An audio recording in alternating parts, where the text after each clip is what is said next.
നിങ്ങളയാളെ എത്ര വെറുക്കുന്നുണ്ടെങ്കിലും ഒരുപക്ഷെ നിങ്ങളയാളെ ഇഷ്ടപ്പെടുന്നില്ലേ? കുട്ടിക്കാലം മുതൽ നമുക്കയാളൊരു മോട്ടിവേറ്ററാണ്. പട്ടിണി പ്രാരാബ്ധത്തിൽ നിന്ന് ഉയർന്നു വന്ന ക്രിസ്ത്യാനോ റൊണാൾഡോ നമുക്കേവർക്കും ഒരു മോട്ടിവേറ്റർ തന്നെയാണ്. ഒന്നുമല്ലാത്ത പോർച്ചുഗൽ എന്ന രാജ്യത്തിനു വേണ്ടി അയാൾ 3 കിരീടങ്ങൾ നേടിക്കൊടുത്തിരിക്കുന്നു.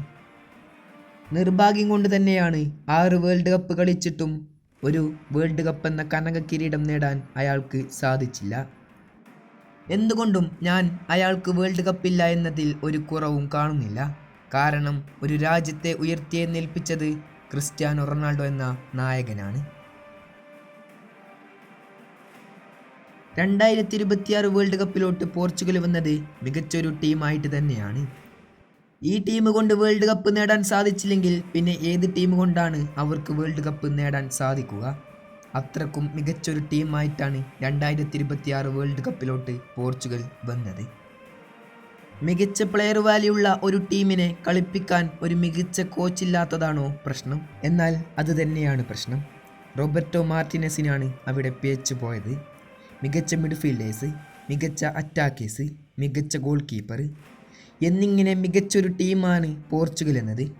2026 വേൾഡ് കപ്പിൽ ഏറ്റവും മികച്ച വിജയ സാധ്യത, അതായത് വേൾഡ് കപ്പ് തൂക്കാനുള്ള സാധ്യത പോർച്ചുഗലിനായിരുന്നു. എന്നാൽ ഈ മികച്ച ടീമും വെച്ച് റോബർട്ടോ മാർട്ടിനസിന് വലിയ ഇമ്പാക്റ്റ് ഒന്നും കളിക്കളത്തിൽ ഉണ്ടാക്കാൻ സാധിച്ചില്ല.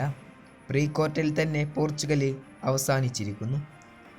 റോണോയുടെ അവസാന വേൾഡ് കപ്പാണിത്. ഒരുപക്ഷെ നിങ്ങൾ അയാളെ ഇഷ്ടപ്പെടുന്നില്ലേ? അയാളില്ലാത്ത ഫുട്ബോളൊന്ന് നിങ്ങൾ ചിന്തിച്ച് നോക്കൂ. എന്ത് ഫാൻ ഫൈറ്റാണ്, എന്ത് ഹരമാണ്. പ്രായം അയാൾക്ക് 41. നിലവിൽ പോർച്ചുഗലിൻ്റെ ഏറ്റവും മികച്ച ഫിനിഷർമാരിൽ ഇപ്പോഴും അയാൾ തന്നെയാണ് മുന്നിലുള്ളത്.